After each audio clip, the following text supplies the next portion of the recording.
Original না যারা এগুলো সব এক্সপোর্ট কোয়ালিটির আর নন কিউসি না, নন কিউসি কোনো ডিফেক্ট নেই। এখানে ভাইয়াদের কিছু কালেকশন আছে, আমরা এদিকে একটু দেখবো। এখানে কিছু কিউবান শার্ট দেখা যাচ্ছে, এদিকগুলো কেউ যে সামার কালেকশন না, এটা সব সামার কালেকশন। আর এখানে কিছু ইউএস পোলো আছে, এখানে কিছু ইউএস পোলো আছে, এখানে দেখা যাচ্ছে কিছু ইউএস পোলো, এইগুলো সব অরিজিনাল।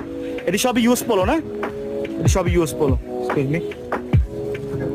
এখানে এটি সব ড্রপ শোল্ডার, এগুলো সবই ড্রপ শোল্ডার, খুব সুন্দর সুন্দর ড্রপ শোল্ডার। এখানে কিছু কিউবান শার্ট আছে, এগুলো লোকাল স্টাইলের ড্রপ এয়ার। তো এখানে আসবেন, you don't have to like আপনার নিতেই হবে এমন কোনো কিছু না। আসবেন, দামাদামি করবেন, দাম হলে নেবেন, না হলেও সমস্যা নেই। এখানে কিন্তু বেশি নিলে কিন্তু তারা বলেই দিছে তাদের একটা মানে একটা ডিসকাউন্ট তারা করে দেয়, ডিসকাউন্টটা করে দেয়। আর স্টুডেন্টদের জন্য 20% ডিসকাউন্ট, যে ভাইয়া যেটা বলছিল একটু আগে, ওখানে ছিলাম, ভাইয়া যেটা আমাকে বললো